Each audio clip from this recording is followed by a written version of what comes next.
You know, despite canonically being in the afterlife for about a week, I've never been in the city from No Straight Roads before. Why is the city from No Straight Roads in a Fortnite map?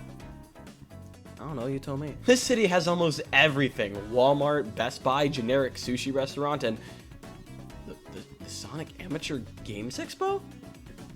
Well, that wasn't on my Afterlife bingo card. The Sonic Amateur Games Expo, or SAGE for short, is an event held to celebrate Sonic games being bad and fans making their own that are better, yada yada yada. I made this joke last year, some Apex Legends characters blew up the building, I died, and now we're here. For just in case if you missed last year, here's a quick summary. Every summer, the Sonic Fan Games HQ holds an event where developers big and small can send demos of their upcoming Sonic fan projects, and people get to play them and live stream them. Recently, people have even started making original games for SAGE, and sometimes even fan games from other properties like Super Mario 64 Plus, made by the people who made Mario Flashback.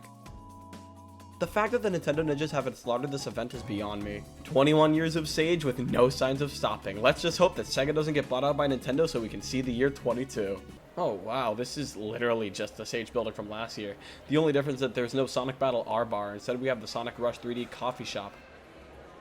So this is what Sonic is all about. Sonic Rush 3D is the Sonic 3D and 2D of SAGE 2021. It takes the gameplay of Sonic Rush on the Nintendo DS and tries to convert it into a three-dimensional space. It adds features like the drift, the stomp, and other abilities from the Sonic 3D Boost titles. The demo includes Water Palace from the original game with a twist. You see, it's been speculated for years now that the city in the background of Water Palace is actually Apotos from Sonic Unleashed. So, in Rush 3D, the team took that idea and turned it into a full level. You start at the beginning of Windmill Isle from Sonic Unleashed on the Wii, then proceed to Water Palace halfway through the stage. However, the cool ideas and mechanics aren't without its issues. The demo is extremely buggy. I ran into multiple glitches while recording my footage, including ones that were supposed to kill me but didn't actually kill me, which forced me to start over. Bugs aside, the passion that went into Rush 3D is obvious. The ideas implemented are genius, and I can't wait to see more from this project.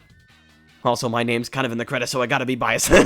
Buck Up and Drive is the funnest and funniest time I've had with a racing game in a long, long time. It's like your average arcade racer, but it's not your average arcade racer. You've got fighting mechanics with specific inputs, boosting into other cars, rail grinding, and so much more. When you reach a checkpoint, you gain more time and can choose between two other stages at random. We have Green Hilltop Zone, Blissful Plain, Rocky Wasteland, the I Can't Say That Moon. If you know what you're doing, you can drive around for hours with sick combos as you go along. Whilst recording my footage, I almost played longer than I was supposed to. I just didn't want to stop playing. It was that fun. Oh, and how could I forget? We can customize our car. I may have gone too far in a few places. Froggun is adorable. I love it. It's a sort of puzzle-like game with 32-bit visuals. You play as Renata with her Froggun, hence the title. The Froggun acts as a grappling hook of sorts that can swing you to certain areas or throw things at enemies. Now, my computer is kinda garbage, but it can run low-poly games like this just fine. However, it constantly lagged and I had to lower the resolution in order to get a smoother frame rate. Then it proceeded to lag again. Man, do I love Froggun omens. I stopped halfway through. Shangmu Architect is a Freedom Planet fan game, which means that we have come full circle. If you remember, last year I mentioned how Freedom Planet was a Sonic fan game from SAGE's early years, and later became its own thing. Now that this exists, we have fan games of fan games roaming around. I can't wait for the Shangmu Architect game in 2030. Shangmu Architect is a game based off the target practice minigame from the main Freedom Planet game, now expanded upon with more levels. I should be good with this. I have like, what?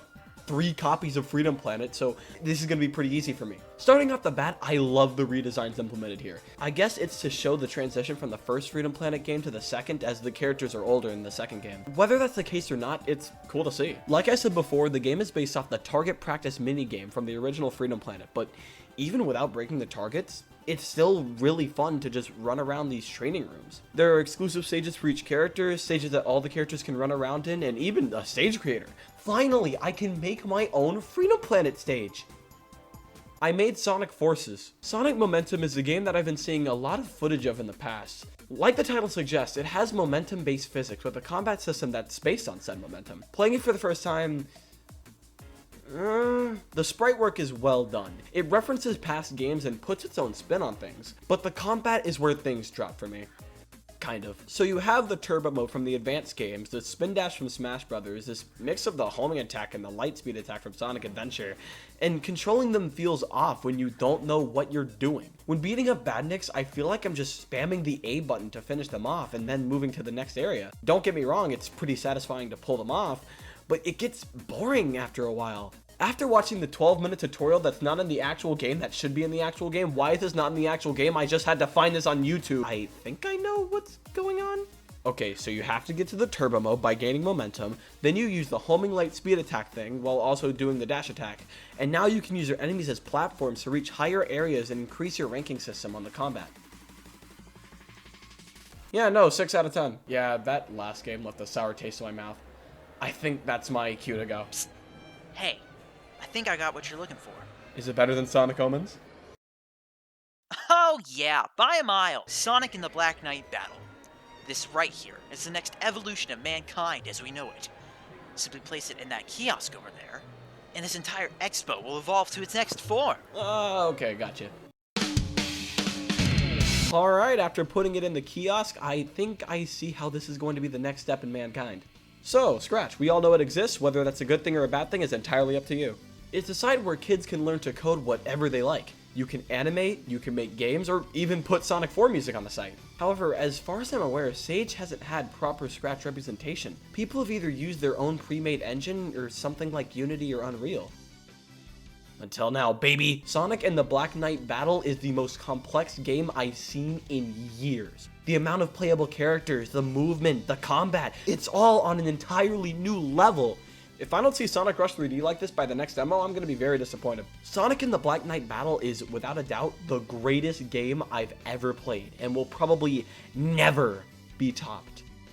Unless if you're battling Wonderworld, then you've already topped it. Well, that was Sage 2021, and while some games were great, some were confusing, and some were the second coming of Christ, these games all have one thing in common. They're made out of love. This entire expo was created with the sole purpose of showing the world that anyone can make a game, whether big or small. They can go from humble beginnings to success in the market. No matter what happens to Sage, the passion for fan games like these and the love for the people sharing them around will never go away. And Sonic Forces will still be the worst Sonic game. What was I talking about again? So after all that, I can say that this is the best Sage I've been to yet. Mostly because I haven't died. You know, I could go all day playing these. There's Sonic Riders X. I still need to check that out. Alright everyone, we're closing up shop. Thank you for coming to Sage this year. I still didn't get to try Sonic 95.